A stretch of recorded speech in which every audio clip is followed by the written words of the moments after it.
Tudo bom? Vamos para mais um Cine Oficina. E hoje o tema é literatura e cinema quando esse casamento dá certo. Você quer ser convidado para essa festa?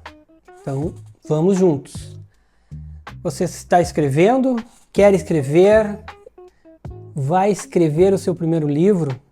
Bom, vamos falar sobre isso, vamos falar sobre cinema. Lembrando que tudo que a gente traz de cinema aqui no Cine Oficina está diretamente relacionado com texto. E por quê? Porque muito da base que se usa para o cinema se usa para o texto. Pelo menos nas melhores oficinas, certo? Então, aqui eu tenho a minha colinha e nós vamos trazer aqui 2 filmes estrangeiros e 2 filmes nacionais que me apresentaram grandes escritores. E espero que também sejam inovadores para vocês ou que tragam grandes escritores para vocês. Ou que vocês pelo menos já conheçam esses escritores. Porque também é legal, né? Significa que vocês estão antenados. Vamos a eles. Uma coisa, e mais uma vez eu lembro para vocês. Vocês precisam ler com qualidade e diversidade, tá? Não esqueçam isso. Isso é uma dica importante. Vamos começar por um filme que eu fui ver o filme, adorei o filme e conheci um grande escritor, pelo menos é um escritor que eu leio com alguma frequência. Se chama Alta Fidelidade. É um filme com John Cusack, tá?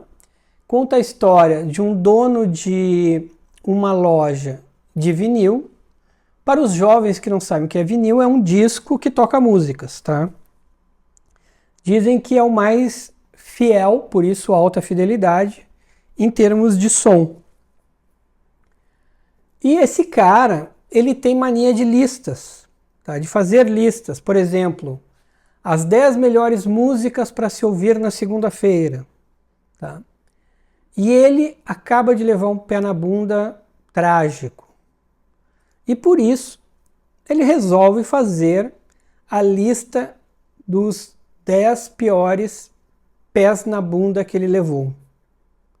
Então, ele decide ir atrás dessas mulheres e ver como elas estão naquele momento.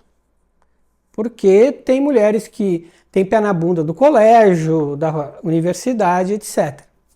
Então, vejam, é um tema maravilhoso isso. Dá vontade da gente fazer a lista e ir atrás, assim, quase como um documentário. Mas já foi feito, tá?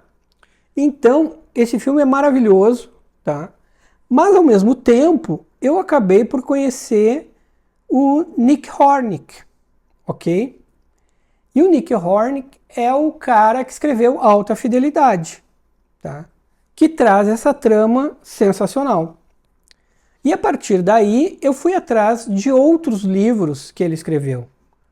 E tive uma grata surpresa, tá? Porque são livros muito bons, tá? Eu vou começar apresentando um livro que não é o livro de abertura dele, tá? Mas é esse livro aqui, que se chama Uma Longa Queda, tá? Resumindo aqui, se trata de 4 pessoas que se encontram por acaso no alto de um prédio em Londres na noite de Ano Novo. Em comum, todos estão desesperados, decididos a dar fim em suas vidas. Então, nasce uma solidariedade inesperada. Cuidado, tá? Não descartem esse livro por achar que ele é pesado, que o tema é tenso. Não. O Nick ele tem uma forma de trabalhar a tragédia muito própria dele. Quem for ver o filme Alta Fidelidade ou ler o livro já vai perceber isso, tá? Então o livro é muito bom. Então vale ler, não se assuste, não vai ser pesado, tá? Então, vale conferir esse livro, tá? O próximo livro se chama Febre de Bola, que é esse aqui. O que eu vou ler aqui para vocês? Escrito sob forma de diário, trata-se de uma autobiografia também trabalhada como uma homenagem ao Arsenal. O Arsenal é o time da Inglaterra, seu time de coração. Time do coração talvez seja um termo leve para o seu sentimento, para o Arsenal. Então o que acontece? O Nick ele é absurdamente louco pelo Arsenal, tá? Ele comenta que alguns familiares tiveram a estupidez de marcar o casamento em dias dos jogos do Arsenal e esperavam que ele fosse. Obviamente ele não foi. E os familiares não gostaram. Faz parte da vida, tá? Esse livro, ele traz nos capítulos, por exemplo, assim, ó, Arsenal versus Bristol City, 21/8/76. Arsenal versus Liverpool, 1/5/80. Ou seja, os capítulos, eles partem de jogos verdadeiros do Arsenal. E a partir dali ele vai mostrando como a vida dele estava a partir dos jogos do Arsenal. É muito interessante esse livro, a forma que ele redigiu. Então esse livro, como diz aqui, o escritor relata a sua vida a partir dos 11 anos, momento em que o pai, sem programa algum para fazer com o filho, resolve levá-lo a um jogo do Arsenal, sendo que ele, pai, não era muito admirador de futebol.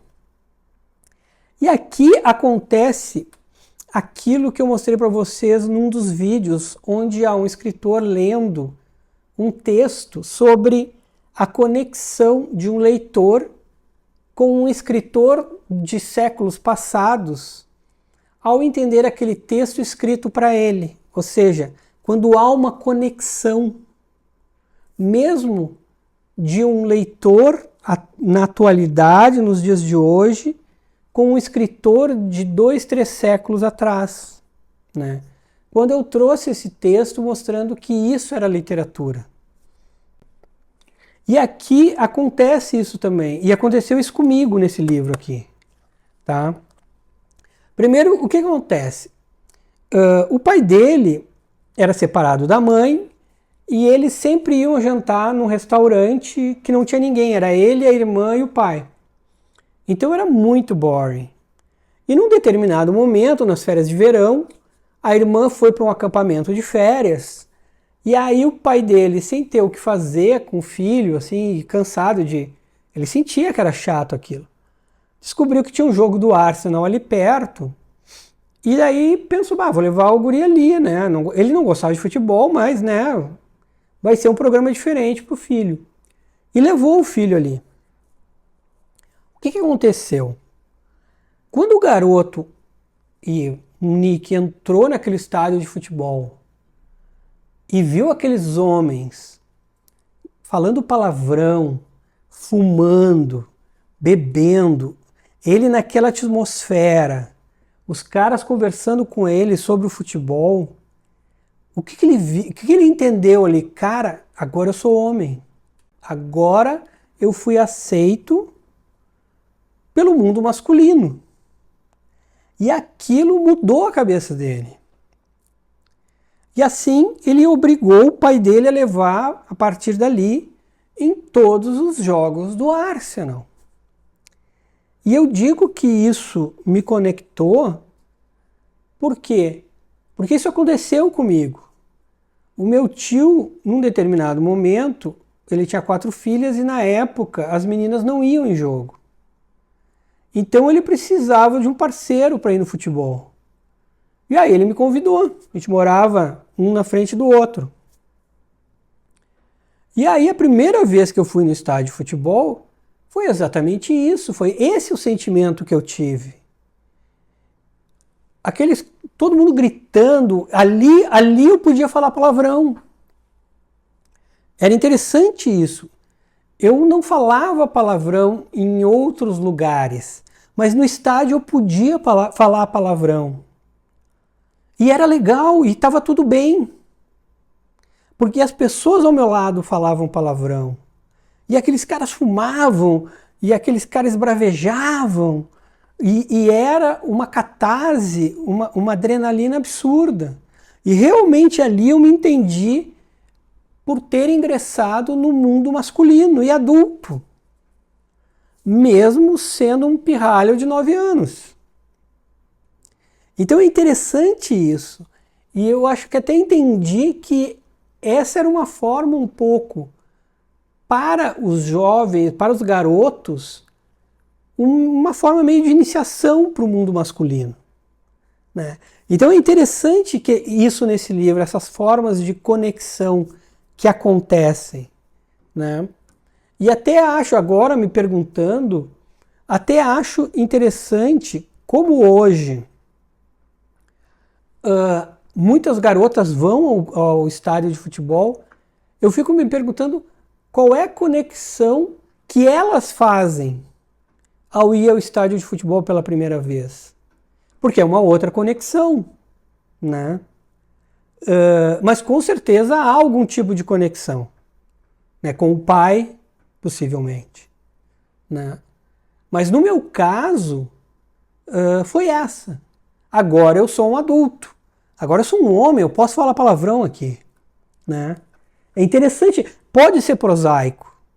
Né? Não sei como se entende dentro do mundo dos psiquiatras e psicólogos e da maturidade masculina, mas para mim funcionou assim. E aí vocês podem questionar: ah, Marcelo, você diz que não se deve escrever sobre a gente, que isso geralmente gera uma literatura menor, né? E realmente gera, tá? Por quê? Porque normalmente o nosso cotidiano não tem graça nenhuma. Os nossos sofrimentos puramente prosaicos e contados de forma objetiva não vão interessar a ninguém, tá? Mas vejam só, a partir do momento, porque esse aqui foi o livro de abertura da vida, da carreira dele como escritor, tá? E daí tu diz assim, pô, o cara não era ninguém, escreveu esse livro, começou a aparecer e ele fez exatamente o contrário que tu disse. Só que vejam só, ele pegou e escreveu a vida dele a partir de elementos que transcenderam a um jovem qualquer de Londres. Ele escreveu a vida dele a partir de um adolescente de pais separados. Ele já começou a abrir o leque. Adolescente de pais separados, torcedor do Arsenal, ou seja, amante de futebol. Tá? Então, assim, tu entende que ele não é um jovem londrino falando que está chateado, que não tem nada para fazer. Se ele escrevesse isso, ele não ia ser ninguém. Mas ele abriu o leque e começou a escrever sobre conexões. Ele começou a criar linhas universais, que é jovem de pai separado, que ama futebol, que torce para o Arsenal. Ou seja, isso começa a conectar com milhões de pessoas. Quantas pessoas amam futebol? Milhões. Quantas pessoas viveram a questão de terem pais separados e terem saídas boring com seus pais? Milhões. Por incrível que pareça. Então, a partir dali, quantos jovens viveram a experiência de ter no estádio de futebol um lugar onde viveu momentos incríveis? Milhões.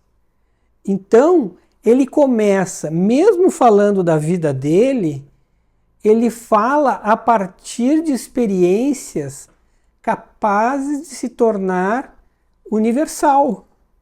E é por isso que o livro dá certo. E não por ser autobiográfico. Tanto que os capítulos vêm acompanhados de títulos com jogos do Arsenal. Entendam que ele foi muito inteligente ao construir esse tipo de narrativa. Então, mais uma vez o que eu digo, não escrevam sobre o cotidiano básico de vocês e as dores prosaicas. Se forem fazer isso, busquem uma forma tão brilhante quanto Febre de Bola. Ele encontrou uma narrativa inteligente. Por quê? Porque ele dominava a narrativa. Entendam isso, ok? E para fazer isso, tu tem que também dominar a narrativa. Isso é muito importante. Senão, a coisa não evolui. Vamos continuar aqui sobre nossos grandes filmes que nos levaram a grandes escritores. Agora a gente vai desembarcar no Brasil e falar de 2 exemplos. O primeiro exemplo é um filme brasileiro, tá? E que eu indicaria a todos os diretores de arte, tá? Acho que poucos viram, trata-se de um filme brasileiro que ele não teve, assim, não reverberou muito no espectro do cinema brasileiro, mas eu vi ele no cinema.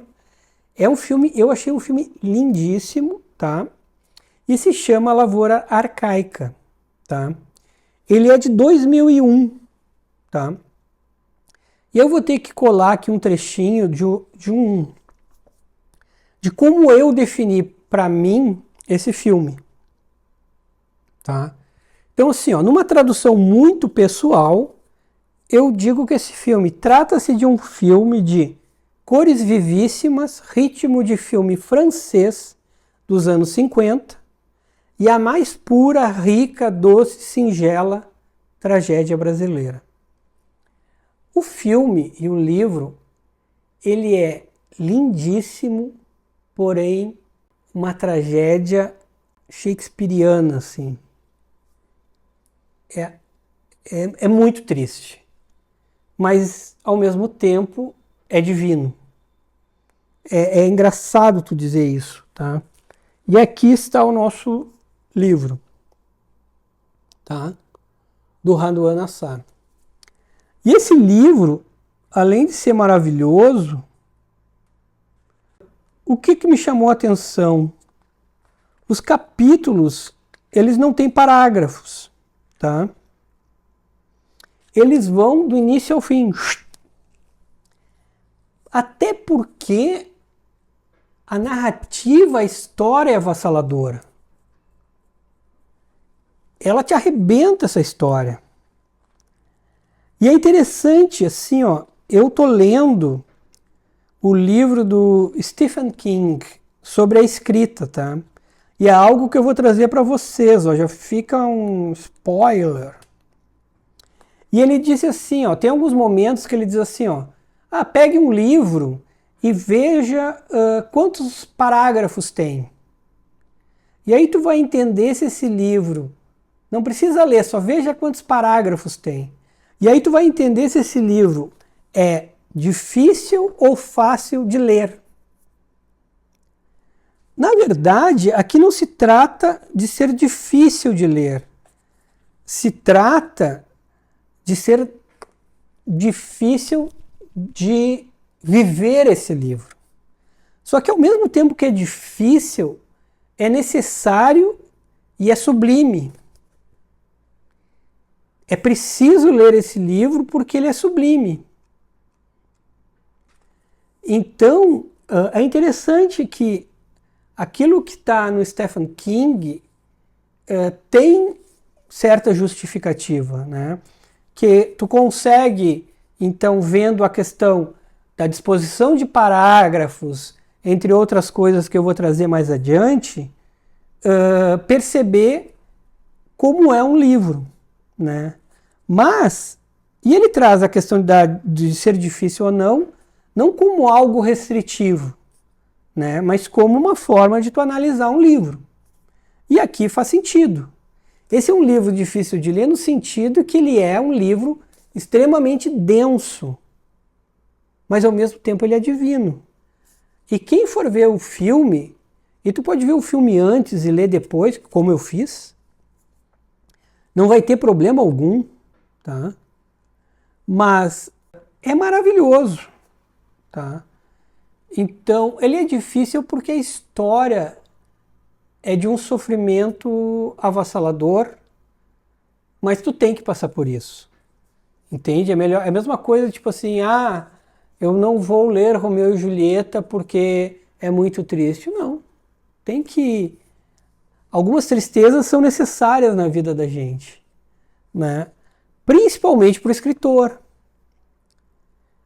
Se tu quer... não sei se tu vai escrever só comédias, mas se tu quer escrever drama, em algum momento tu vai sofrer. Nem que seja escrevendo.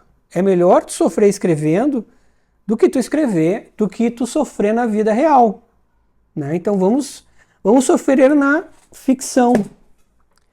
Agora, a gente vai passar por um outro filme, que inclusive eu até já comentei em outros episódios, mas como eu gosto muito desse filme, eu gosto muito desse escritor, esse filme foi filmado com apenas R$1 milhão, e isso é um valor baixíssimo para um longa.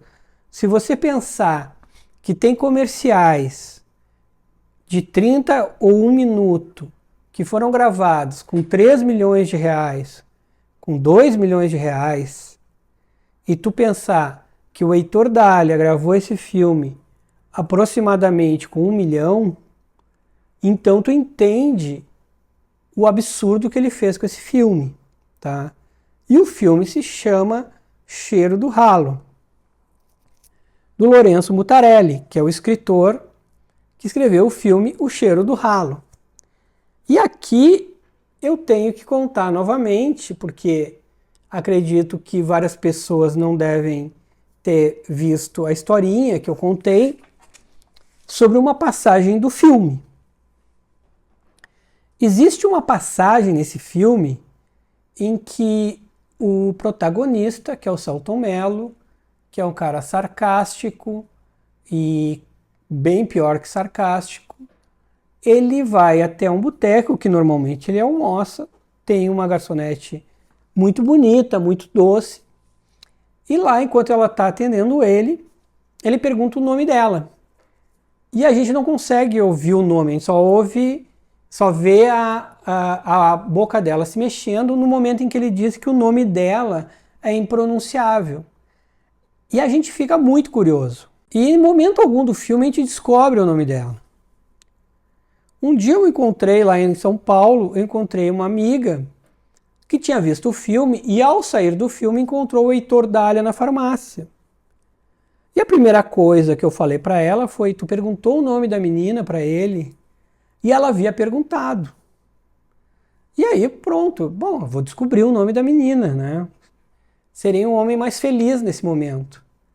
Mas essa minha amiga conseguiu perguntar o nome, saber o nome e esquecer o nome. Adorei essa questão, então ainda não sabemos o nome dessa menina. Se alguém conseguir ler lábios, se alguém souber o nome da menina, eu vou adorar saber, porque é uma das grandes dúvidas da minha vida. O Lourenço Mutarelli já escreveu vários livros, eu li mais alguns. Esse aqui é o Natimorto, tá? Ele tem uma direção de arte nos livros dele muito legais. Esse aqui é Arte de Produzir Efeitos Sem Causa, tá? Mas, de todos, O Cheiro do Ralo, para mim, ainda é o melhor, tá? Acho que vocês deviam começar pelo Cheiro do Ralo e deveriam ver o filme, que é maravilhoso, tá? Bom, agora chegamos num livro que o filme é obrigatório, o livro é obrigatório e o autor é obrigatório. Eu até tenho um livro, que eu tenho dois desse livro aqui, mas não peguei. A gente está falando do Nome da Rosa. Tá?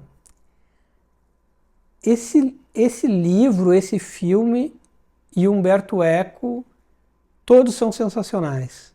Quem conhece Umberto Eco sabe que o cara foi um dos grandes pensadores do nosso tempo. Tem um vídeo dele caminhando, até vou conseguir esse vídeo. Tem um vídeo dele caminhando pela biblioteca dele. É gigantesca. E ele é o pai da semiótica, que deve ser estudada profundamente, principalmente para quem escreve. A semiótica vai te ajudar muito na hora de construir raciocínios, de construir tramas, tá? Uma das coisas maravilhosas no Nome da Rosa e que permeia a trama é o fato de ter na essência da trama a questão do riso ser colocado como pecado, né? Trata-se de uma abadia. Nessa abadia começa a haver mortes e na essência da trama está a discussão que na época havia de que o riso era um pecado, era uma vaidade humana. E daí o monge que vai lá entender o que está acontecendo e descobrir o que está acontecendo é um questionador desses dogmas, né? Então, já esse conceito que está dentro da trama e que era algo efetivamente que acontecia naquela época, e Umberto Eco é um conhecedor absurdo desses temas, já é maravilhoso. A trama em si, as mortes, os assassinatos, são sensacionais. A trama é muito boa, certo? Então, só por isso já vale o filme, já vale o livro, tá? E eu quero trazer aqui um ponto que é importante, tá? Eu vou rememorar o livro, tá, do Kevin Scott sobre os roteiristas de Hollywood, onde ele traz uma questão entre o livro e o roteiro, porque o roteiro vai gerar o filme, tá? E eu vou trazer uma resposta do Michael Tolkien, tá, que escreveu Loucura de um Divórcio. Ele diz assim, ó: o roteiro é um formato que solicita muito. É como um soneto. A gente está limitado pela duração, está limitado pelo orçamento, tem que escrever algo que desperte o interesse de um ator, que garanta o lucro e que as pessoas achem comercial e que possa ser vendável. E a gente tem que ser realista sobre isso. No romance, podemos fazer tudo que nos agrada. O romance é o último lugar que eu conheço na civilização ocidental em que se pode ser livre, tanto como leitor quanto como escritor, porque o romance existe na mente do leitor assim como existe na mente do escritor. Eu botei algumas considerações que acho válido eu ler aqui. Ele pondera que o filme tem seu tempo pré-determinado pelo diretor, tem seu ritmo, andamento, trilha, seus padrões estabelecidos. Mesmo que você veja de uma vez ou parando, esses padrões não mudam. No livro, a relação é muito mais privada. Não há tempo, mesmo havendo ritmo. O leitor possui muito mais domínio. E grande parte do livro está na mente do leitor. Boa parte é uma cocriação do leitor. Então vejam que interessante. Primeiro, quanta liberdade tem um escritor, né, em relação ao roteirista? Isso eu já tinha comentado aqui. O escritor, ao mesmo tempo em que ele tem que obedecer uma série de regras técnicas, que a gente já comentou aqui, verossimilhança, unidade, a narrativa, etc., em termos criativos, ele tem uma liberdade absurda. Ele precisa de um helicóptero na cena, ele vai ter o helicóptero. Ele precisa de 300 soldados no seu exército, ele vai ter os 300 soldados. O roteirista já não tem isso. Porque tudo depende do budget que ele tiver. Como a gente comentou no filme do Heitor Dália. Ele tinha 1 milhão para fazer, um pouco mais. Correto? Ao mesmo tempo, o escritor, ele não tem problema de tempo, tá? Por quê? Porque o livro pode ter 20, 100, 2.000 páginas. Ele vai escrevendo. Desde que tenha qualidade, intensidade, emoção, pronto. Agora, o roteiro não.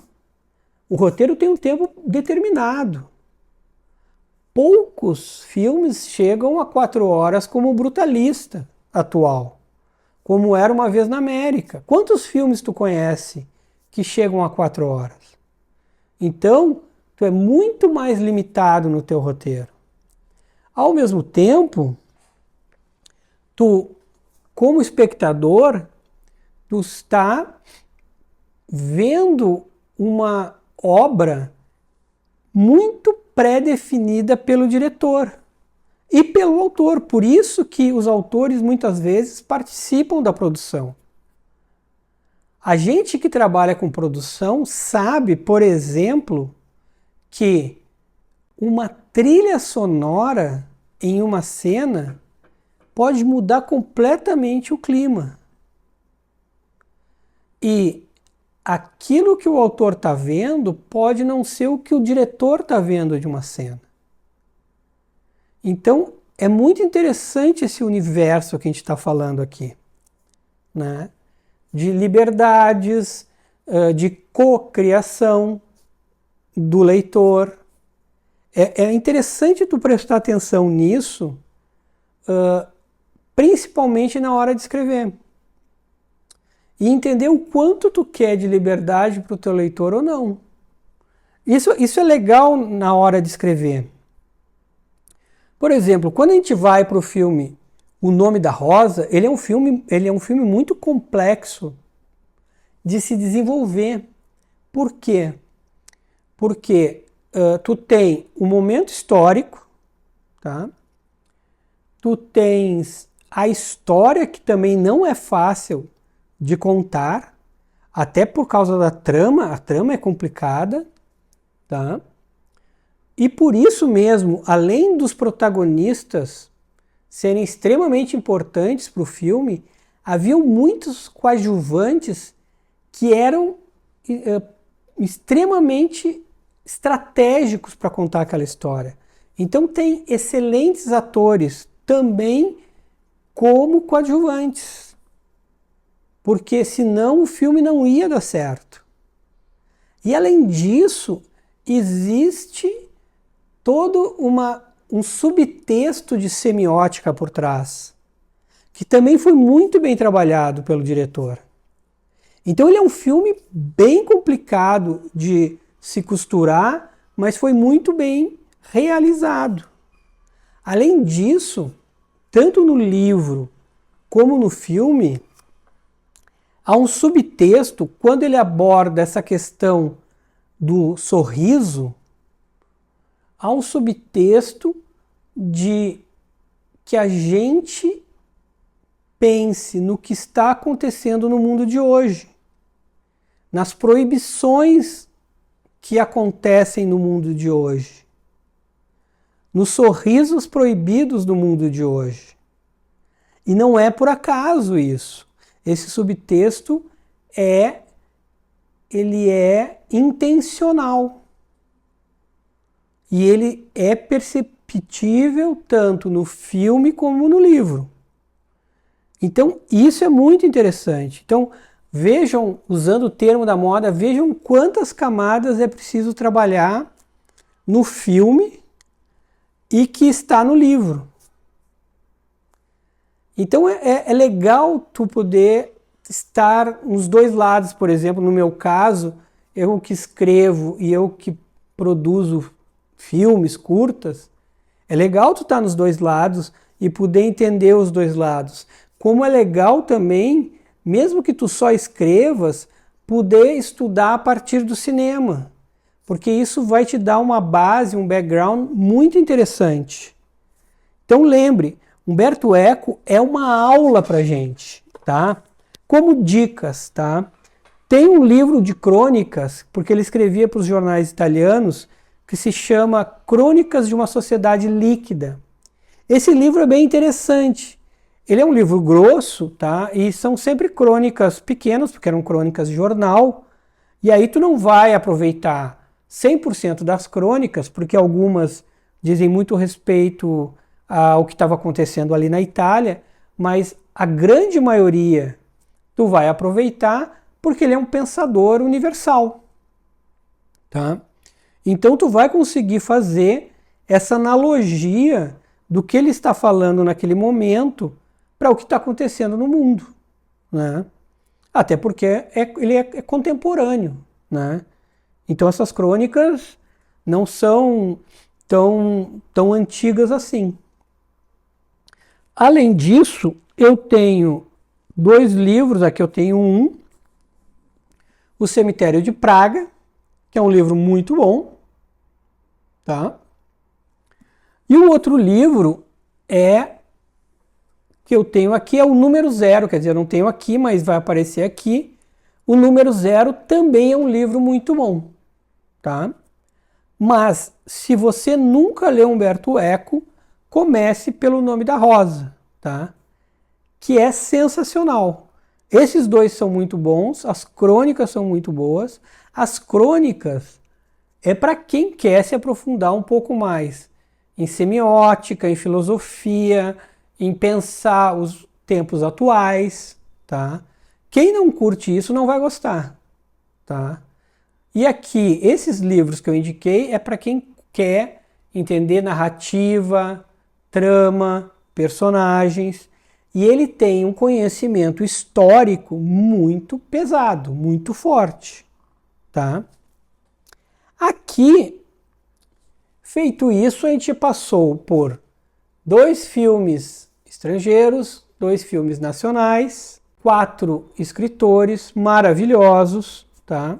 Que a gente deve ir a fundo nesses escritores. Se vocês tiverem filmes e escritores para indicar, legal, mandem aí. E agora eu vou lembrar que é legal a gente fazer ou criar metodologias para nos aprofundar em técnica. Eu sou o cara da metodologia, eu já trouxe a metodologia do Stallone, trouxe a metodologia do chat para trabalhar o diálogo. Por exemplo, quando eu decidi ser diretor de cena, o que eu resolvi fazer? Eu passei a escolher filmes de grandes diretores, tá? E a partir desses filmes eu criei um arquivo, e tenho ele e continuo fazendo isso. E nesse arquivo eu cataloguei assim: grandes diálogos, grandes enquadramentos, que mais? O que tem aqui também? Atuações diferenciadas, efeitos diferenciados. Ou seja, eu tenho todo um espectro de pontos interessantes que um dia podem ser importantes para um trabalho que eu venha fazer. Ou podem ser referência, ou podem ser inspiração. Então, eu comecei a me preparar para ter um arcabouço importante como diretor. Isso é importante a gente fazer. Então, assim, Lembrem, vocês não precisam só trabalhar com as metodologias que eu sugiro. Vocês podem criar metodologias próprias, né? Eu fiz muito isso, né? Porque é simples e também porque eu via muito o trabalho de outros diretores de uma forma muito pouco profissional. Então, eu pensava, como eu farei isso de forma profissional? Então, eu comecei a buscar as minhas metodologias. E agora a gente vai discutir um pouco o que a gente pode fazer, tá? Que tipo de metodologia a gente poderia aplicar nesse material que eu trouxe para vocês, tá? Eu tenho uma colinha aqui, porque também não vou decorar, não é prova, né? Então eu trouxe algumas metodologias. Vocês podem pensar assim, bah, Marcelo, isso daqui dá muito trabalho. Óbvio. Se tu quer ser um escritor de alta performance, vai dar trabalho. Vai buscar quantos arremessos o Michael Jordan dava antes da partida. Não era no treino, era antes de uma partida. Aí tu vai entender o que é ser um cara de alta performance. Então, assim, quem quer ser um grande escritor vai se dedicar a ser um grande escritor, tá? Então vamos às nossas metodologias em cima de filmes de escritores, tá? Uma das metodologias possíveis é, tu vai ler o livro e depois analisar como ele foi filmado, tá? Vendo ele com mais cuidado. Isso é uma metodologia básica, tá? Pode analisar o que ficou de fora, né? Porque com certeza o roteirista não tem como colocar todo o livro no filme. Isso é uma forma. Outra forma é assim, tu anotar enquanto tu tá lendo pontos que tu achou importante nesse livro. E depois analisar enquanto tu tá vendo o filme se algum desses pontos não apareceu no filme. Ou se tu sentiu falta disso. Outra forma é tu fazer uma sinopse do livro como um argumento de filme. E depois bater a tua sinopse com o filme que tu tá vendo. E aí entender se a tua visão bate com a visão do diretor e do autor. Isso também é interessante, porque te lembra, eu falei há pouco tempo que o leitor é um coautor ao ler o livro, não é? Então, esse é um exercício legal. Tu fazer uma sinopse do livro e depois ver como é que o autor e o diretor traduziram o livro para a tela. E aqui, lembrem bem, não tem certo e errado, correto? Tu é um coautor, então a tua leitura é uma. A leitura deles, tudo bem, ele é autor, ele tem domínio da obra, então talvez ele não fosse autorizar a tua leitura, mas a tua leitura segue valendo, ok? Então existem uma série de exercícios que tu pode fazer ao ler o livro e ver o filme.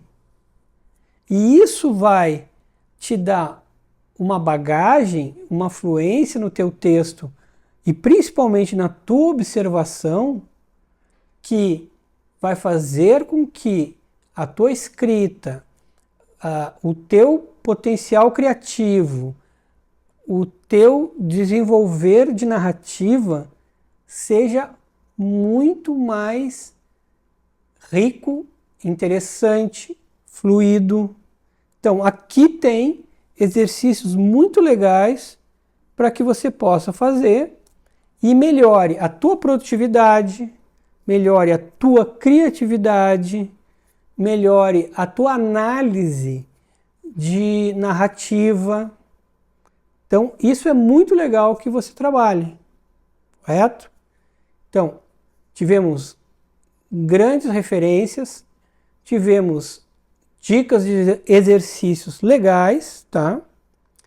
E no próximo Cine Oficina, a importância de dominar o texto curto. Isso pode mudar a tua vida, o domínio do texto curto. Te espero no próximo Cine Oficina.